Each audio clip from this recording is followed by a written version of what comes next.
Fala galera do VF Comunica, mais um episódio para vocês aqui hoje. Desta vez temos Nica Schwinden, faixa preta da Gracie Barra, psicóloga por formação, 3 vezes campeã mundial master. Vai estar falando um pouco da história, da importância do jiu-jitsu para as mulheres, os desafios que elas encontram nas academias nos dias de hoje, o que melhorou, o que precisa melhorar.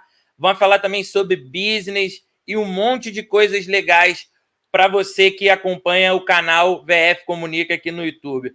Nica, no mais, muito obrigado por ter aceitado o convite de estar aqui trocando essa ideia. Eu que agradeço demais teu trabalho, sempre te precedeu dentro do jiu-jitsu, é uma honra estar aqui. Obrigada pelo convite. Vamos lá, Nica, como é que foi teu primeiro contato com o jiu-jitsu assim? Tu foi por intuição própria ou alguém te apresentou o esporte? Eu sempre amei luta, assim, sempre fui bem piazão, sabe? Então, uma amiga minha falava muito de jiu-jitsu para mim e eu fui tentar treinar jiu-jitsu a primeira vez, eu tinha 18 anos, Ita. Só que eu treinei 3 meses e, assim, foi bem ruim a receptividade. Eu sou muito competitiva, sempre fui, desde novinha. E aí eu queria competir e o professor super me desmotivou. Praticamente ele falou, você não sabe, você não vai muito bem, é melhor você só ficar aqui e tal. E aquilo foi um banho de água fria para mim, com 18 anos. Penso, faz muito tempo, eu tô com 40. E aí eu parei de treinar e depois que minha filha aí, nem pensei mais em jiu-jitsu, sempre acompanhando o MMA, sempre fui apaixonada por luta, assistia Pride em casa, fazia reunião com a galera. E aí uma amiga minha na faculdade falou, cara, tenta de novo, vai em outro lugar, onde eu treino é muito bacana. E aí ela me levou a conhecer o Sebastião e a Letícia, que é da Checkmate, né? Na época nem era Checkmate, ainda chamava Equipe 1, uma academia bem pequena, familiar. E aí foi outra receptividade, foi outro momento no tatame, onde as pessoas me acolheram. E eu realmente eu tenho muita dificuldade de aprender, assim, a pessoa está me mostrando a posição, de repente eu estou pensando na lista do mercado, assim, sabe? Eu me distraio muito fácil. Então, eu tive muita dificuldade, dei muito trabalho, mas daí lá eles tiveram paciência, e aí eu treinei com ele, treinei com o Ivan até pegar a faixa preta, né? Na marrom eu já comecei a treinar com o Pimpolho, mas eu fiquei na checkmate até a preta. Basicamente foi isso, mas foi árdua, a trajetória foi pegada. Irado, você comentou uma coisa aí que você demorava um pouco a aprender, né? As posições, seu professor estava ensinando e às vezes você viajava um pouco, pensava em outra coisa. Isso acontece muito ali quando tu tá no início e a minha esposa, a Milena, ela sente muita dificuldade também. Ela faz uma vez e depois fala, professor, como é que faz? Então, como que você lidou com essa dificuldade assim no início? Foi muita repetição ou teve que se concentrar mais? O que fez assim você engatear no jiu-jitsu, começar a aprimorar suas habilidades? Eu comecei a perceber que tipo de didática era mais fácil para mim. Porque eu comecei a perceber que quando era mais simples a didática, eu aprendia mais rápido. Então, quanto mais detalhista era o professor, eu tinha mais dificuldade. E é importante, né, o professor ser detalhista, mas quando você é mais graduado, eu sinto que quando a gente está começando, é importante aquele 1, 2, é assim, sabe? O caminho tem que ser. Não é que o caminho não tem, como fala. Seja Quando... rápido. Não é que mas seja tem que rápido. ser. Isso, não tem. Sumiu a palavra, né? O caminho é um só, mas. Fernanda, como fala a palavrinha do caminho quando é curto, quando você quer cortar caminho? Atalho, Atalho, obrigada. atalho. Atalho. Não é que tem atalho, mas eu acho que a didática tem que ser mais lúdica, mais rápida para esse primeiro momento. O que depois, lá na frente, sem eu nem imaginar, ia ajudar bastante a minha didática hoje dando aula, né? Hoje a minha aula ela é muito introdutória, muito para trazer as mulheres para o tatame, então ela realmente ela é mais lúdica e mais rápida, com menos riqueza de detalhes por conta dessa dificuldade. Eu percebo que as mulheres, acho que até por uma questão, você pode conversar com a sua esposa, a gente tende a fazer muitas coisas ao mesmo tempo, né? Então, a mulher tem muito mais dificuldade, eu notei isso há 10 anos de tatame, do que o homem de estar concentrado ali no presente momento, né? O homem tende a ficar mais focado, tipo, o cara está ensinando, Sim, ele fica mais focado. Não que não aconteça, tá? Acontece com todo sim. mundo, né? Principalmente se você está num dia mais cheio, enfim. Mas a mulher tem uma questão de ter muitas coisas ao mesmo tempo. Então, ela tem que aprender a se educar nisso também dentro do jiu-jitsu. Ó, nesse momento eu tenho que estar aqui dentro do tatame, senão vai ser mais difícil. Então, eu tive muito essa dificuldade de me desligar da minha vida fora do tatame para aprender a posição. Daí, por isso que eu dei trabalho. Irado. E você lembra assim, cara, essa era uma posição que eu não conseguia fazer e hoje eu desenvolvo muito bem, já usei nas competições uma coisa assim que te marcou? Eu tenho uma história até muito séria, não é nem posição. É uma movimentação que é básica, necessária dentro do jiu-jitsu, que é o rolamento. Eu tinha pânico de rolamento. Sabe quem foi me ensinar rolamento? Léo Vieira. Quando eu fui pro... Olha isso, eu já tinha ganhado o Mundial de faixa azul e eu fui lutar o PAN de faixa roxa. E eu, na hora do treino lá do camp, todo mundo aquecendo, daí chegava a hora do rolamento, eu dava uma disfarçada, ia para um lado, ia para o outro e não dava o rolamento. E o Léo se ligou, e aí ele me chamou de canto e me ensinou a fazer. Então eu tive muita dificuldade para aprender a dar tal da cambalhota, né? Que é uma cambalhota, mas... É verdade. Cara, eu tive muita dificuldade. E eu percebo que uma movimentação que as pessoas tendem a ter dificuldade. Não as crianças, né? Criança tu ensina muito fácil, mas os adultos, eles, principalmente quanto mais velho, mais difícil. Mais velho não, que não tem velho no jiu-jitsu. Quanto mais master, a gente tem um pouquinho mais de dificuldade com essa mobilidade do rolamento. Até que tem aquele receio de cair, então já dá uma bloqueada assim. Mas é muito... O legal do jiu-jitsu é a barreira que você quebra do medo de fazer as coisas, né?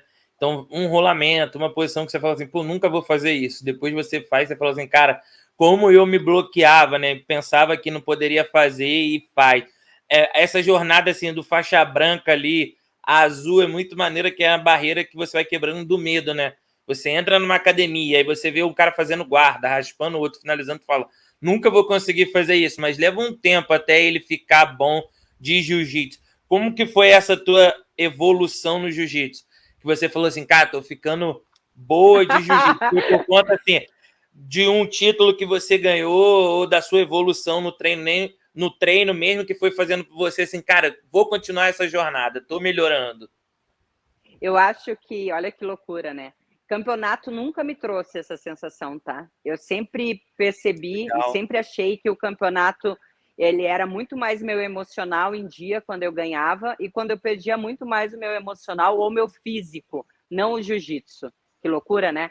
Mas sempre eu percebia isso, que quando minha cabeça estava boa, a guria podia ser muito melhor que eu tecnicamente, eu saía na porrada e era outro final o resultado. Se a minha cabeça não tivesse boa, então, eu sempre achei que a competição ela não te traz essa noção de qualidade técnica e de, né? Mas o dia a dia, sim, né? O teu treino no dia a dia, o que você sabe, aquele teu confere, que você treina sempre. Daí você fala, opa, eu sempre tive muito isso. Cara, esse piá não vai me finalizar hoje, porque, tipo, tem uma piazada muito casca grossa aqui. Sim. Então, você vai medindo, né, esse tipo de... Vai mensurando nisso. Mas eu acho que o dia que eu achei que eu estava começando a ficar boa de jiu-jitsu foi quando eu consegui dar aula a primeira vez sem ter uma orientação, assim. Porque eu sempre ficava me montando as aulas antes, ou o seminário, porque graças a Deus eu tive oportunidades maravilhosas. Eu comecei a dar seminário muito cedo, na faixa marrom. A Michele Nicolini me convidou para um primeiro seminário, e depois disso eu nunca mais parei. Eu dou muitos seminários, mas a primeira vez que eu dei um seminário que eu montei, e aliás, que eu nem montei, eu cheguei no lugar e perguntei o que eles queriam ver, se eles queriam ver passagem ou guarda, e eu tinha confiança de ter esse repertório. Eu acho que foi quando eu pensei, caraca, eu estou começando a aprender jiu-jitsu, mas estou longe de saber muito, ainda mais quando você convive com alguém como o Pimpolho, você pensa assim, cara, eu não sei nada, porque o bicho é uma enciclopédia de jiu-jitsu, assim, ele sabe muito, muito, muito, muito. Mas, assim, hoje eu me sinto confiante em dar aula, me sinto confiante em dar um seminário das coisas que eu gosto de fazer, né?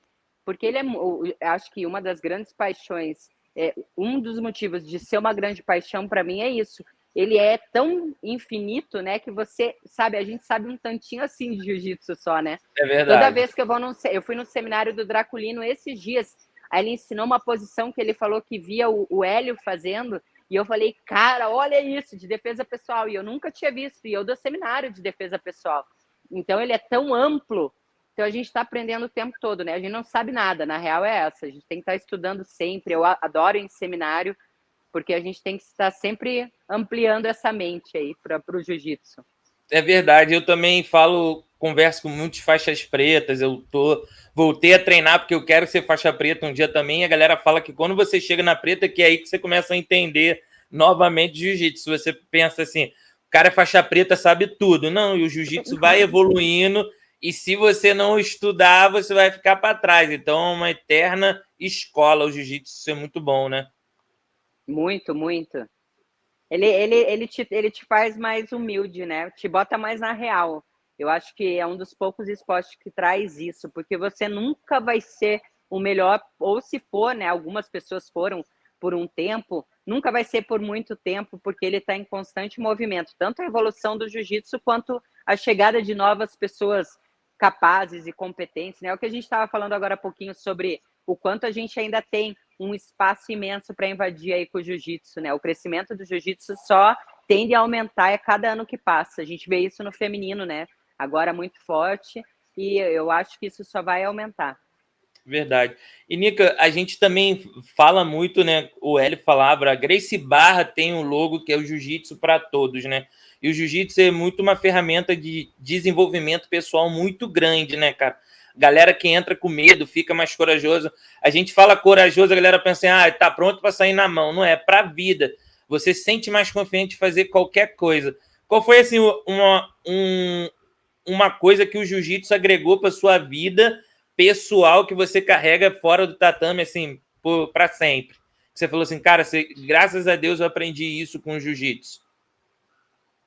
Eu acho que são duas coisas, assim. Uma é essa questão da humildade mesmo. Eu era muito rebelde, mais nova, assim. Eu tive... Minha história de vida é bem pegado e eu acho que eu era meio revoltada com o mundo. Então, eu tinha para mim que o mundo tinha uma dívida comigo, sabe? Né? Que eu olhava as pessoas que tinham pai, mãe, uma família linda e eu não entendia o porquê da minha história de vida familiar, enfim. Eu era bem revoltadinha, assim. E acho que a coisa mais importante que o jiu-jitsu trouxe para mim é entender que o mundo não me deve nada e que é o contrário, que eu tenho que ser grata dessas pequenas coisas que o mundo me dá todo dia e que isso fez eu ser diferente. Eu sou uma pessoa completamente diferente da que começou a treinar jiu-jitsu há 10 anos atrás. E isso que é muito louco, assim, porque você fala, o jiu-jitsu te acalmou. A minha personalidade é ativa, é reativa, eu falo alto, eu sou expansiva. Mas ele me trouxe uma paz aqui dentro de mim que é muito diferente do que qualquer outra coisa que eu encontrei. E essa questão essa obrigatoriedade de tentar me ajudar e ser melhor, entendeu? Entender que eu tenho que ser melhor, que o mundo não me deve nada, é eu que devo, que eu tenho que devolver. E aí, quando eu virei essa chave por conta do jiu-jitsu, cara, as coisas mudaram da água para o vinho na minha vida, assim.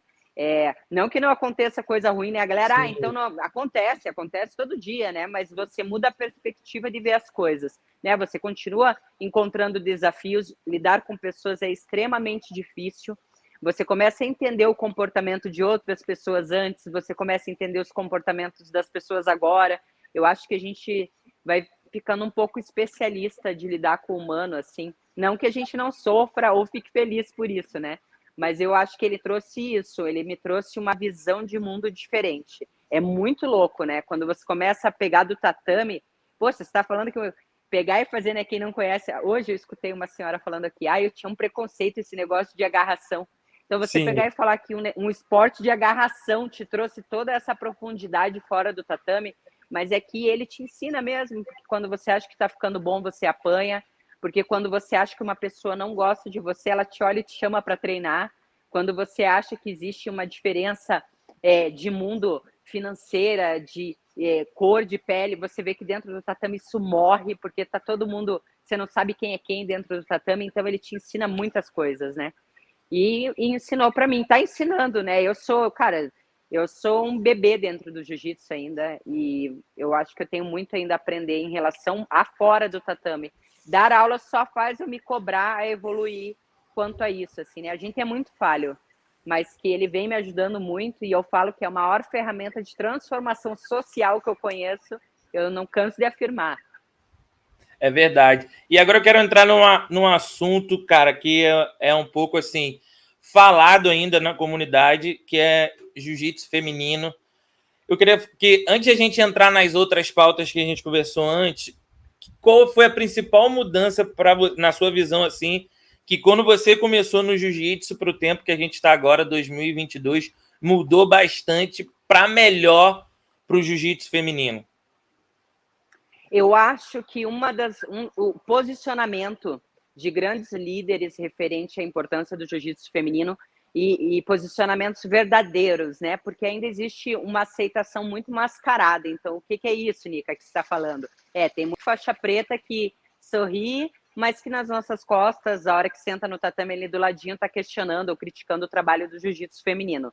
Porém, eu sempre falo para as meninas que não adianta a gente ficar chorando ou reclamando sobre. O negócio é a gente focar em quem está se posicionando positivamente e focar no nosso trabalho. Sabe aquela coisa? Seja tão bom que as pessoas vão ter que te engolir? Eu acredito muito nisso. Quando você faz seu trabalho de todo o coração, com toda a alma que você pode pôr nele, quem não gosta de você vai ser obrigado a te engolir.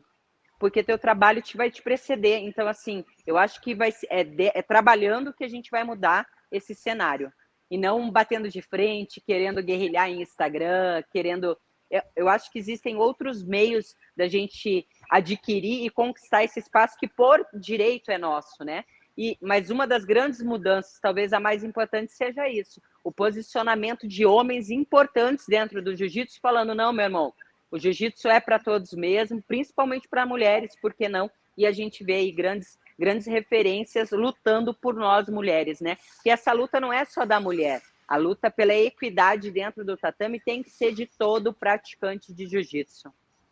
É verdade. Eu não tinha tanto entendimento que eu tenho agora, não estudava tanto, não conversava sobre isso. Mas eu lembro que teve uma situação num treino que minha irmã, eu comecei jiu-jitsu com ela, é a Brenda L, hoje ela é faixa preta de jiu-jitsu, também dá aula de jiu-jitsu. Dá aula de jiu-jitsu, eu lembro que ela era faixa azul e o professor falou assim, você vai treinar com a Brenda. Aí o cara falou, pô, professor, eu vou amassar ela, você está colocando uma menina para treinar comigo? Aí, tipo, todo mundo ficou espantado com essa reação dele e ele nem achou ela no treino porque ele não estava competindo, ele só era mais forte, maior, mas ele estava voltando a treinar, então ele não achou ela no treino, ela finalizou ele umas 2 vezes e ele ficou muito sem graça. Hoje eu entendo que foi uma atitude um pouco machista dele e que acontecia já muito e ninguém falava porque ninguém se posicionava. Eu era muito novo e não tinha ouvido falar diretamente sobre isso, igual é nesses tempos assim. Mas hoje, tu acredita que ainda acontece muito mais ou reduziu, ou chegou a reduzir um pouco depois que as mulheres foram tomando mais posicionamento, principalmente nas redes sociais? Eu acho que existem duas frentes que a gente precisa entender, né? Eu falo isso muito para as meninas aqui. Existe a reeducação, que é o quê? É o cara que ele não sabe que está sendo babaca, que está passando do limite, ele não sabe. A gente, você, nós somos machistas, a gente vem de um estado patriarcal, é histórico, sim, é social isso.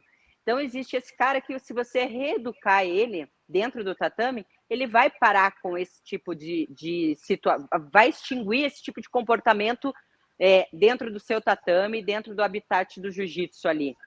Porém, tem o cara que realmente acha que ser um exemplo, né, que a gente fala muito do old school, é não lavar o kimono, é ser babaca, é ser arrogante, é gritar que tem um espaço dele no tatame, que aí é aquilo que a gente falou do medo. O medo gera esse sentimento de escassez no ser humano e é muito, sim, triste, né? Tudo que é oriundo do medo faz muito mal para o ser humano. Então, tudo que ele desconhece, ele acaba negando e tendo uma reação negativa e que não é bom para ninguém no final das contas, né? Mas eu acho que a gente precisa trabalhar muito essa reeducação antes de tudo, né? Não é que é todo mundo babaca, todo mundo machista, somos todos machistas. A gente precisa começar do zero e reeducar.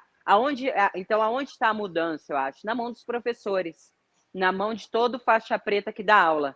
Que ele vai ensinar o faixa branca, o faixa azul, faixa roxa, irmão, isso aí não é legal, aqui a gente não fala assim, aqui isso não acontece. E aí você vai mudando uma mentalidade, que às vezes nem sempre é porque o cara é ruim. Sabe aquela história? Existem muitas pessoas boas fazendo coisas erradas. A gente Sim, precisa ensinar essas pessoas boas a fazer as coisas certas. E aí não vai acontecer mais. A gente não precisa entrar em guerra com todo mundo que faz isso.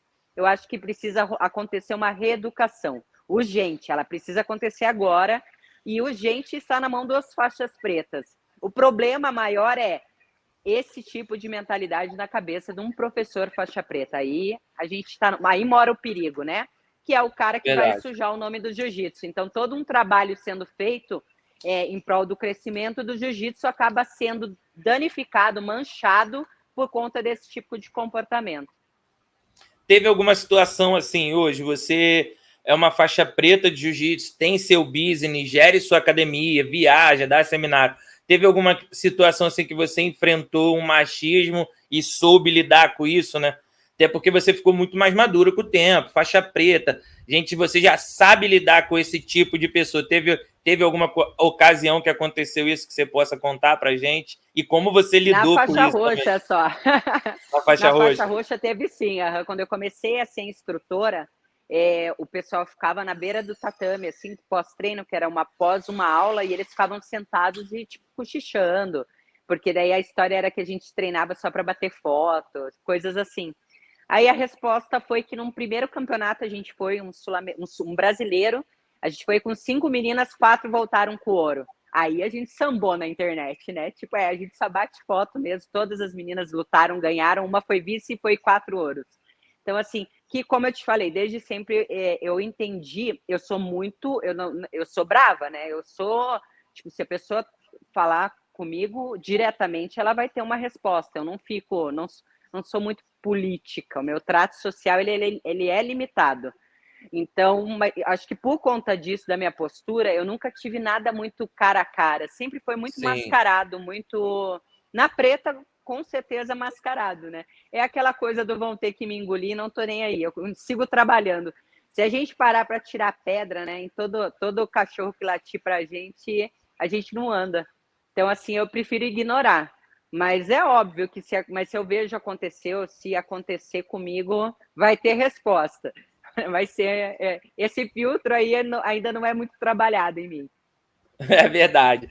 Cara, e outra coisa interessante também que acontece é que eu não lembro, eu comecei jiu-jitsu lá em 2008, 2007, não tinha mulheres ensinando jiu-jitsu, não tinha, e hoje já é diferente, já tem muitas mulheres treinando jiu-jitsu, tem o caso da Carol Vieira e a Luana Uzuguia, são esposas, dão aula de jiu-jitsu, eu acho tão maneiro isso, é uma academia gerida por duas mulheres, a galera vai treinar sabendo que são duas professoras, e o quanto isso é bom para o jiu-jitsu feminino para ter mais adeptos femininos no jiu-jitsu. Te conto mais, eu não sei se você conhece faixa preta, campeã mundial também, Fabi Borges, da Gracie Barra. Ela gere Sim, 2 escolas nos Estados Unidos. Ela era de uma família super simples no Brasil.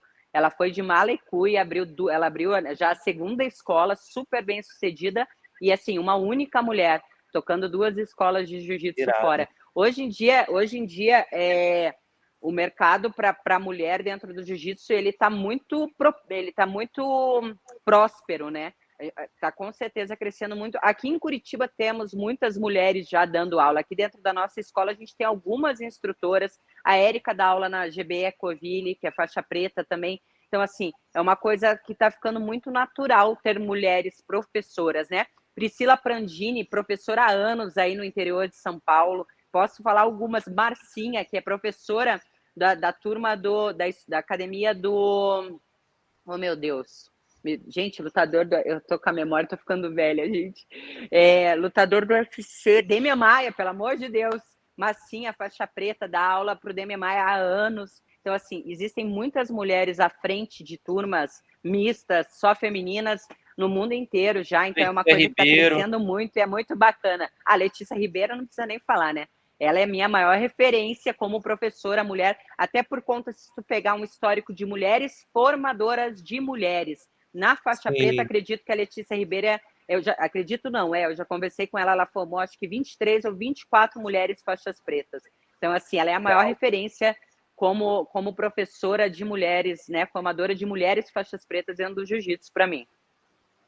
Demais mesmo ver esse crescimento do jiu-jitsu feminino, né? Falando um pouco de competição em comparação à premiação, às vezes eu fico um pouco pensativo na questão que as meninas brigam muito, que eu digo assim, expõe muito que não tem ainda uma premiação igual, mas eu vejo que em muitos casos, principalmente quando formam um absoluto que tem que ter um certo número de meninas, elas não aparecem para lutar. Somente 2, 3 e acaba não tendo essa premiação que deveria. Qual uma saída que você vê para isso, para a gente não depender sempre de um número X para as mulheres ganharem uma premiação igual a dos homens? Porque nos homens meu Deus.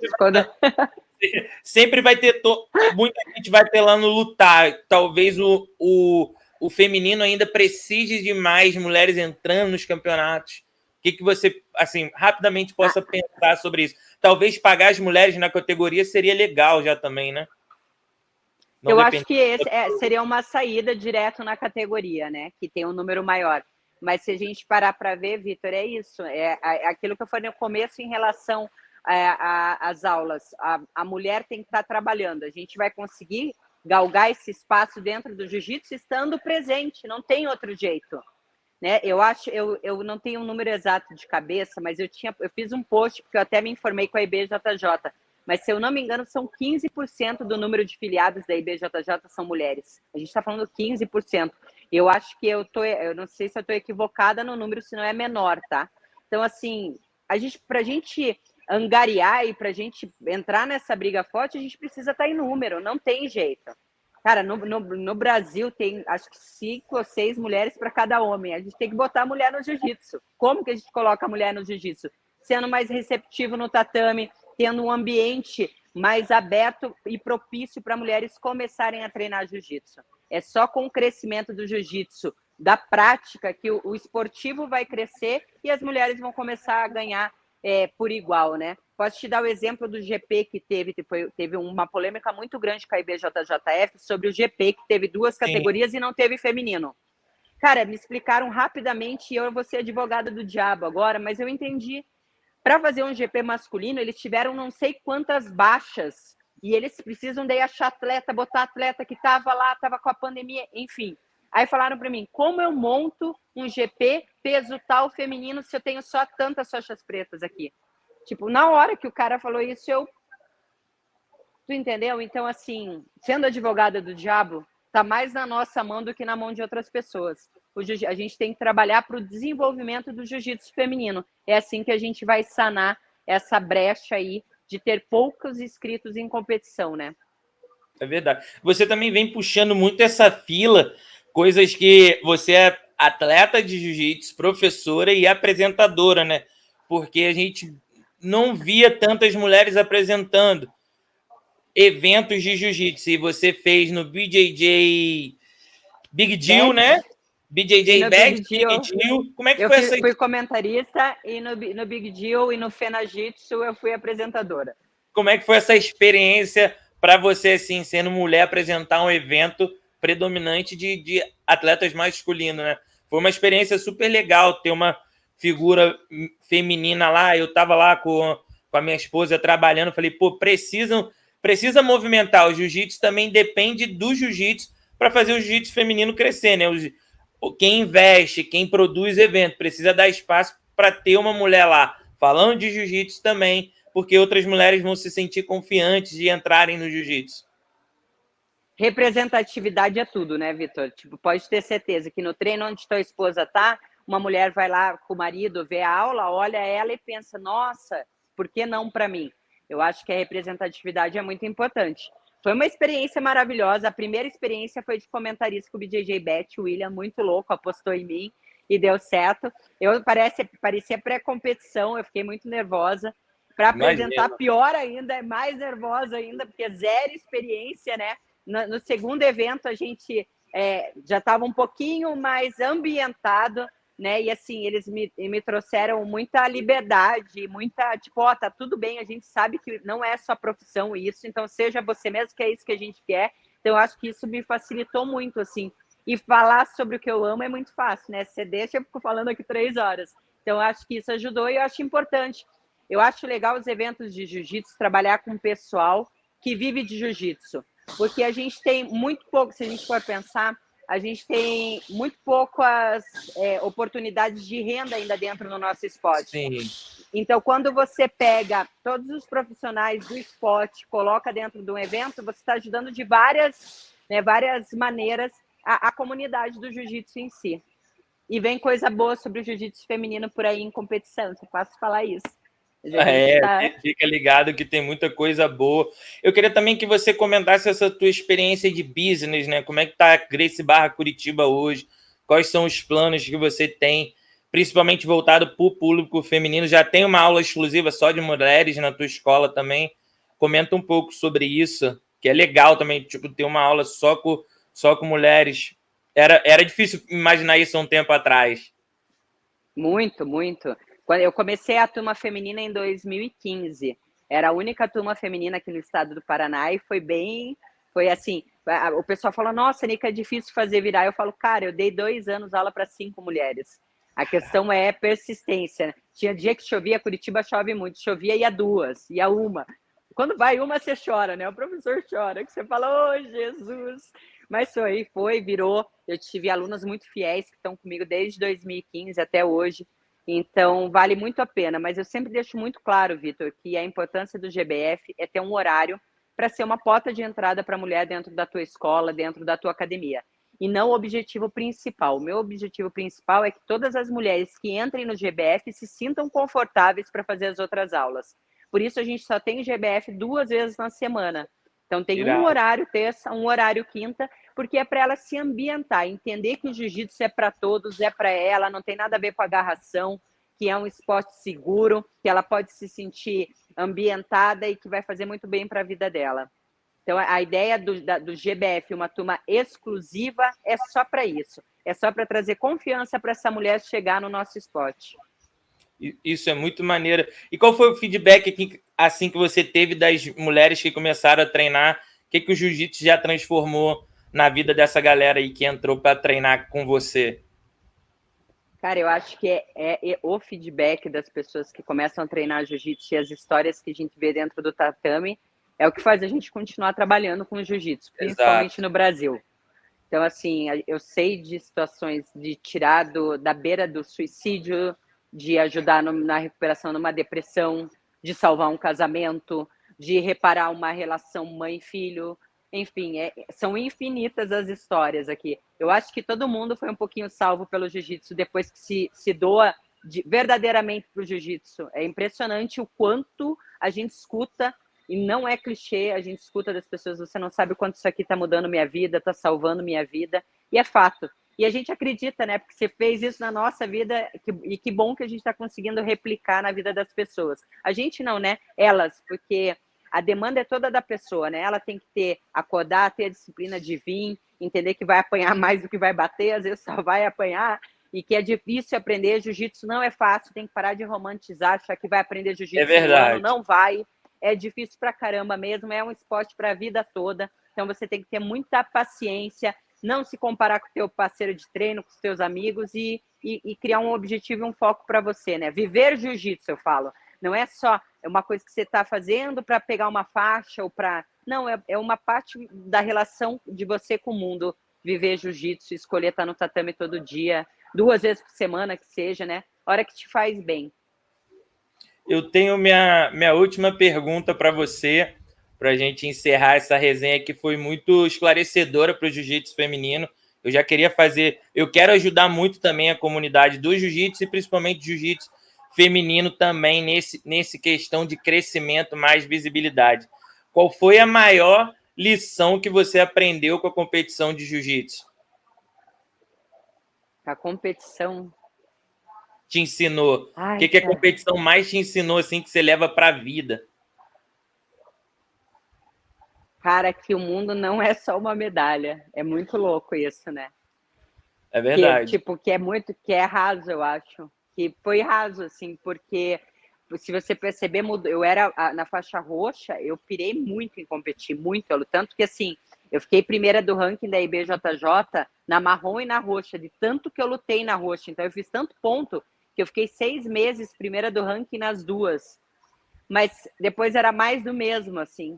Daí quando você entende que a competição é um terço, é um terço, não, é 1% da coisa toda, eu acho que você se liga que é massa competir, porque a competição é muito individual. Acho que isso também, Vitor. Competição é individual.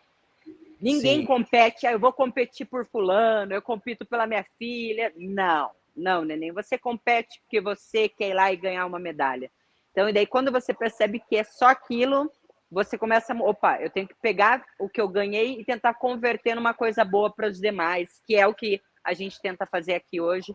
Uma pessoa que é um ícone dentro do jiu-jitsu e me contou a reflexão dele, e daí eu falei, cara, é isso mesmo, óbvio que né, eu na minha pequenez aqui, mas um exemplo foi o Braulio. Ele falou que em 2009 foi o auge dele, ele estava, né, ele era o cara, e ele chegou no hotel frustrado, tipo, e aí? E aí, cara? Tipo, o que mais? Então, eu acho que o que a competição me ensinou é que ela é só uma competição.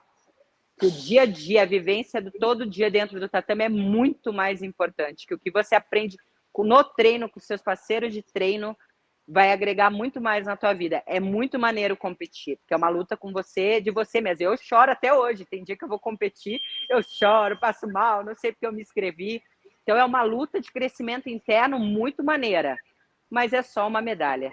Depois, tipo, amanhã outra pessoa já ganhou o que você ganhou e foi. É verdade, a gente tem que entender que o jiu-jitsu vai muito além de você ganhar uma medalha. Então, treinar jiu-jitsu para a vida, que é o mais importante, né? Você vê pessoas de 70 anos treinando bem, tipo o Carlinhos Gracie, que é um cara que cuida muito da alimentação, e tu vê ele treinando, tá sempre de kimono. Eu costumo falar assim, pô, eu quero chegar assim na idade dele, cara, ele treinando. Treina todo dia, inclusive hoje é aniversário dele. Cara, o cara, ele é sinistro. A alimentação que você tem que ter. O jiu-jitsu se agrega muito na sua vida, sim, e é muito maneiro. Você que está ouvindo essa entrevista e não treina, experimenta, vai numa academia, faz sua matrícula, que o jiu-jitsu vai mudar a sua vida. Nica, muito obrigado pela resenha, muito obrigado por você vir aqui falar, esclarecer muitas coisas sobre o jiu-jitsu para mulheres, e até a próxima.